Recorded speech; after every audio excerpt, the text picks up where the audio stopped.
All right. Welcome back, everybody. Good morning. It's so wonderful to be here.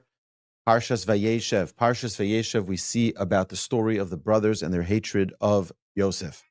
Now, who are these?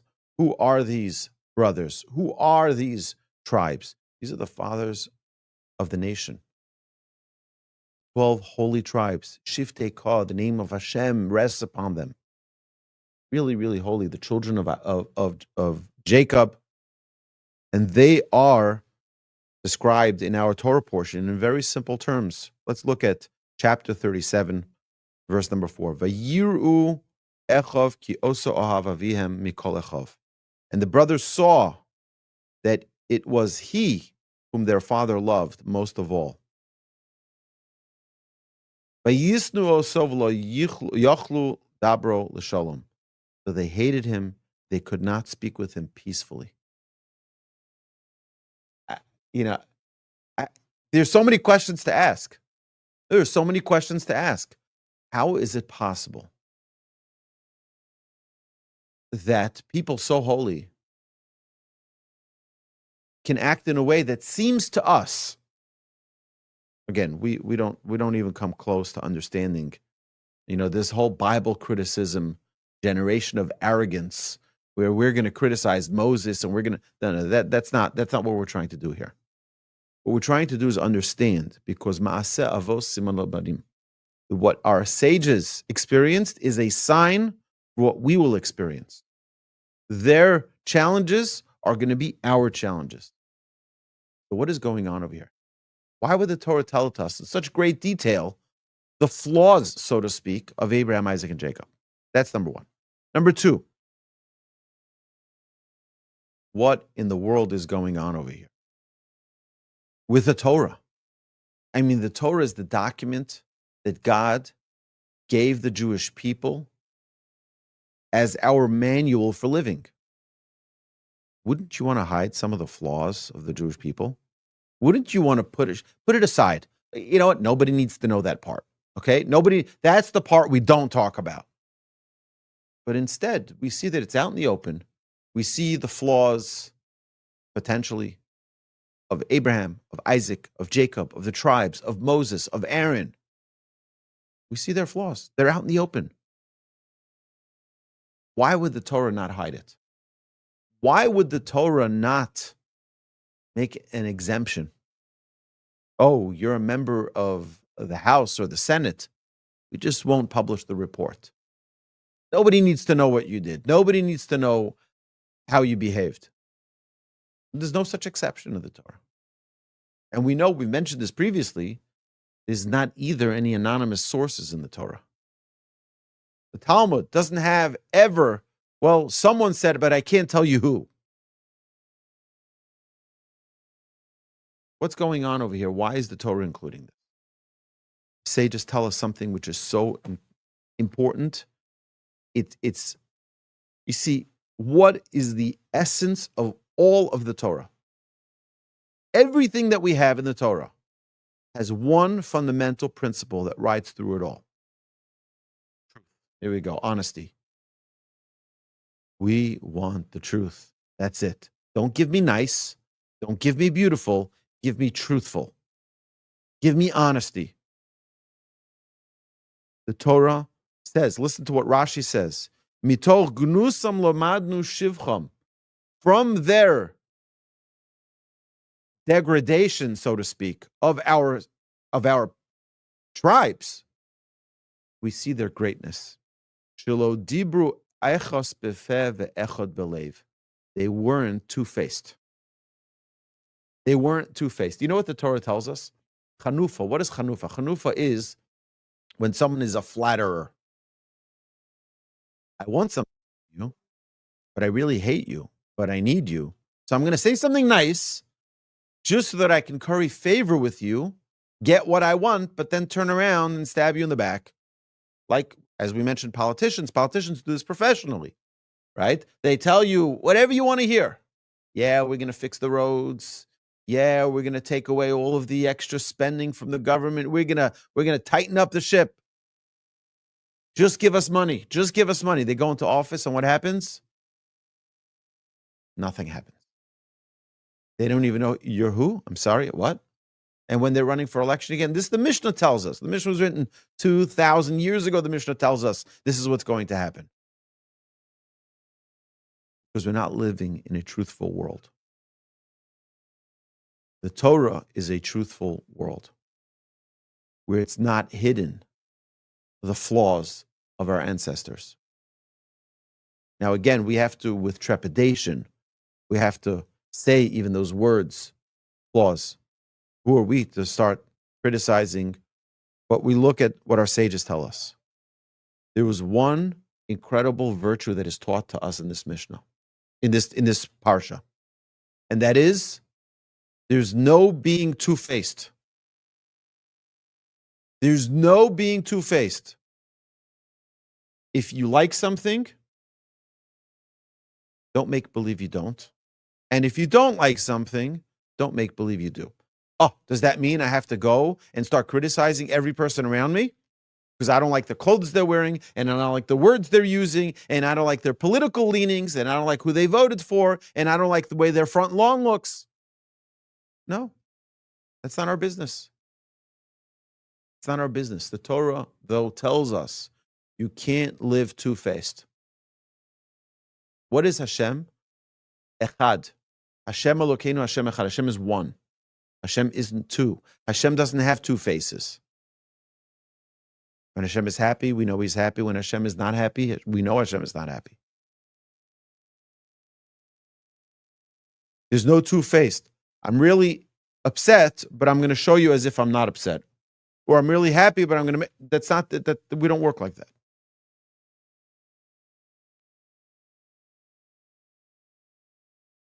The Torah doesn't hide the flaws of our sages because the Torah wants us to learn from our sages, from our ancestors, from our patriarchs and our matriarchs. The Torah wants us to learn from them, for us to take a step, to take a stand and make change. You see, Joseph and his brothers were unbelievable people. What they were speaking was words of prophecy. And if you look in the Midrash, we have plenty of amazing books here in the magnificent Levitt Family Library here in the New Torah Center. It's unbelievable. You look at the words of our sages and you are able to see exactly what those words that the Torah describes. Vayiru echov ki oso ahav aviem. Father loved him. The Father loved him. Who is that referring to? Referring to our Father in heaven had a special love for Joseph. So what does he do? I mean, imagine this. If you loved someone, would you throw him into a dungeon in Egypt? Would you throw... It's someone I love. It's someone I love. Why would I throw him into a dungeon? There's something more to the love that God has for Joseph. Because I love you, I'm going to put you through a challenge that'll elevate you. Not that'll knock you down. That'll make you even greater. You see, we sometimes look at challenge and we turn to Hashem and we say, Hashem, why are you doing this to me? Why? Why? What did I ever do to you? Why are you doing this to me? You know what we see from the Torah? Who was the greatest of all the brothers? Joseph. Who had the greatest challenges of all the brothers? Joseph. We see a common thread here. We see that when Hashem wants to bring goodness out of you, He's going to challenge you.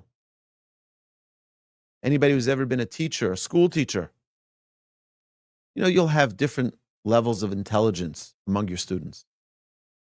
But you'll also find that the child who is smarter needs to be challenged more for that intelligence to be brought out. Why are you picking on me? I'm not picking on you. I'm trying to bring your intelligence to the level it can be. I'm trying to bring your potential to the level that it can be. We look at adversity, we look at challenge, and we're like, oh, Hashem must hate me. Hashem has it in for me. Look at all the problems he brings to me. He brings you the problems because he knows you can solve the problem. He brings you the problems because he knows that you will take it and you will sharpen. What do you do to sharpen a knife? You take another knife. And then what happens? They both become sharper. What are you bringing a knife to me? What are you bringing a knife to me? Only going to make you sharper. If we don't have a challenge, we're not going to be tested with our abilities. It's only because we have these challenges that we're able to bring our abilities to our greatest potential. What we're seeing here is the process of a prophecy coming to fruition. Joseph, what is he, a dummy? Realize that his brothers don't appreciate what he's saying. You're all going to bow down to me. I had these dreams. Come on, have some sense. What is he talking about? He's talking about a prophecy. I'm letting you know there's something going to happen. And this is the story of the Torah. The story of the Torah is not telling us, oh, these guys were a bunch of lowlives. Look how they started up with their brother. No. Yeah, they were jealous. Everybody wants to be the hero. We all want to wear the cape. We all want to be the hero. Why? An amazing attribute of the male gender. We all attach ourselves to heroes. We all want to be a hero. What does a female want to do? She wants to be a princess. She wants to be a princess. She wants to be pristine. We want to get into the trenches and we want to save the world. We want to be the hero. Totally different agenda. The brothers are jealous. What are they jealous of? Yosef is going to be the hero. We want to be the hero. We want to be able to bring Hashem's light to the world. They were jealous. Think they were jealous because he got a coat? Really? They didn't. Do you understand how wealthy Abraham, Isaac, and Jacob were? They couldn't buy a coat. Right? To go to Nordstrom and go buy a coat. What were they jealous of? Look at the light that Joseph is going to bring to the world. Look at the redemption that's going to come through the hand of Yosef. Everybody wants to be the hero. They weren't jealous because of a coat. They weren't jealous because of his dreams, because of his nonsense. They each were vying for the position of being the messenger of Hashem to bring the redemption to the Jewish people.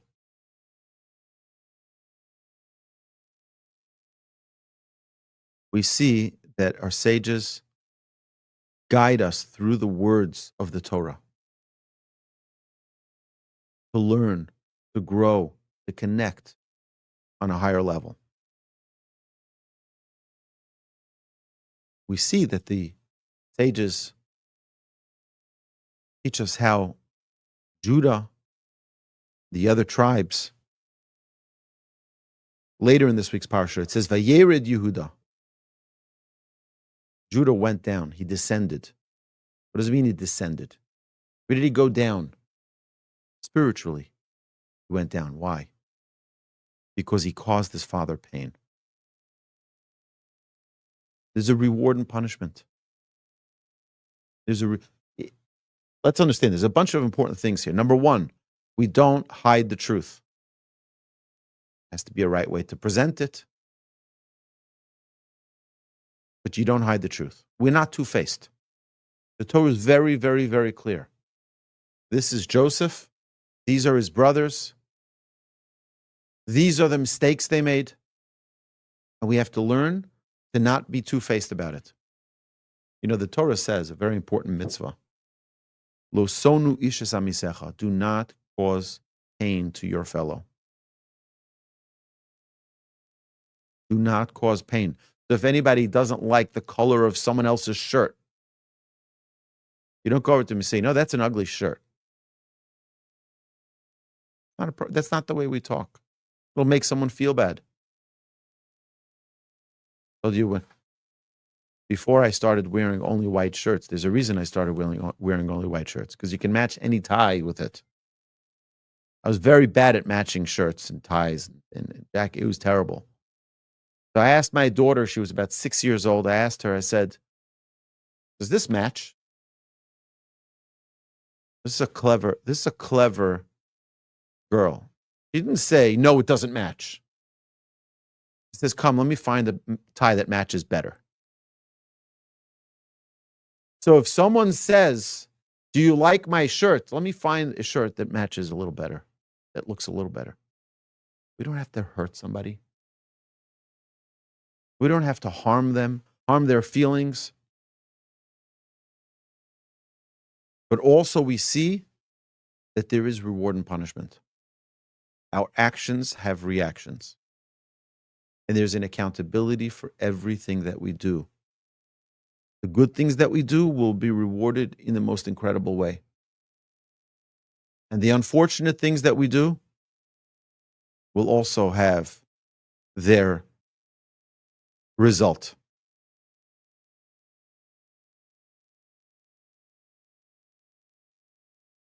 Even though Joseph was sold to Egypt, and we'll see in the coming portions, Joseph didn't hold a grudge against his brothers. What did you do to me? For example, modern day Joseph, you get fired from your job, been dedicated for years to this company, you get fired. Yeah, it turns out you end up rewriting your resume, you get a better job, and now you look back at your old place, you guys are a bunch of losers. You fired me. Instead, the Torah teaches us from Yosef what it means to be a winner. When they came and they said, we're so sorry. How did we fire you?